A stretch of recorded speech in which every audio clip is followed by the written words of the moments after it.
চাঁদাবাজি, দখলদারি এবং জুলুম কি বন্ধ হয়েছে? বন্ধ করতে হবে, বন্ধ করতে হবে, থামতে হবে, সরে আসতে হবে। আমাদের সন্তানেরা এই জন্য রক্ত দেয় নাই, কারো ফলস জমিদারি তৈরি করার জন্য রক্ত দেয় নাই। স্বৈরাচার পালিয়ে যাওয়ার পরে স্বৈরাচারের অপকর্মের উত্তরাধিকার যারা বহন করবেন তারা জাতির বন্ধু হতে পারেন না।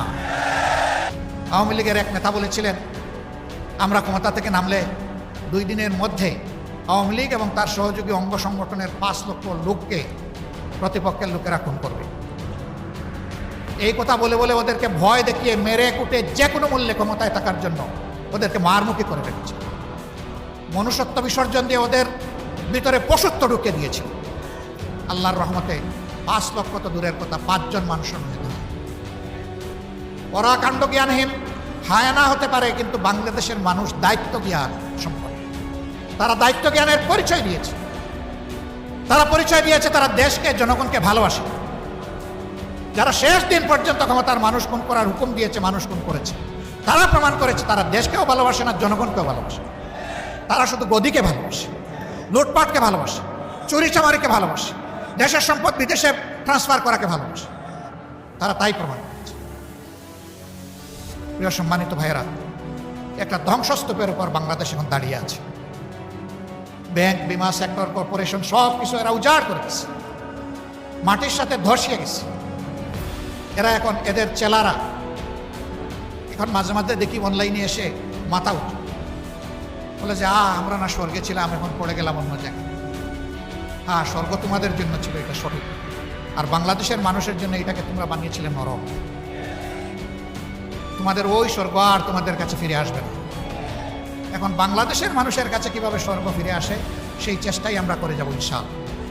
স্বৈরাচার পালিয়ে যাওয়ার পরে স্বৈরাচারের অপকর্মের উত্তরাধিকার যারা বহন করবেন তারা জাতির বন্ধু হতে পারেন না। আমাদের যে 2000-এর মতো সন্তান সন্ততি জীবন দিয়েছে,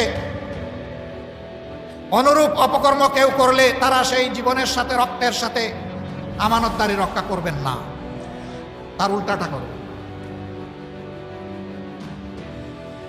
আমাদের সন্তানেরা রাস্তায় নেমেছিল চাঁদাবাজি বন্ধ করতে, দখলদারি বন্ধ করতে, জুলুম বন্ধ করতে।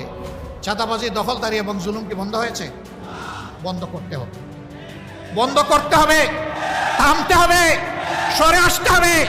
আমাদের সন্তানেরা এই জন্য রক্ত দেয় নাই, কারো ফলস জমিদারি তৈরি করার জন্য রক্ত দেয় নাই। চাঁদাবাজি এবং দখল বাণিজ্যের চাইতে ভিক্ষা করা উত্তম। ভিক্ষায় কোনো দোষ নাই। আপনি মানুষের কাছে চাইবেন, আল্লাহ মানুষের অন্তরে দয়া পয়দা করে দিবেন, মানুষ আপনার দিকে হাত বাড়িয়ে দিবে। ভিক্ষা করা না জায়েজ নয়। যদি কেউ লোভের বশবর্তী হয়ে ভিক্ষুক সাজে সেটা ভিন্ন, কিন্তু প্রয়োজনের তাগিদে যদি কোনো কাজ না পেয়ে, উপার্জনের কোনো ঠিকানা না পেয়ে কেউ যদি ভিক্ষা করে, এটা কোনো দোষের কাজ নয়।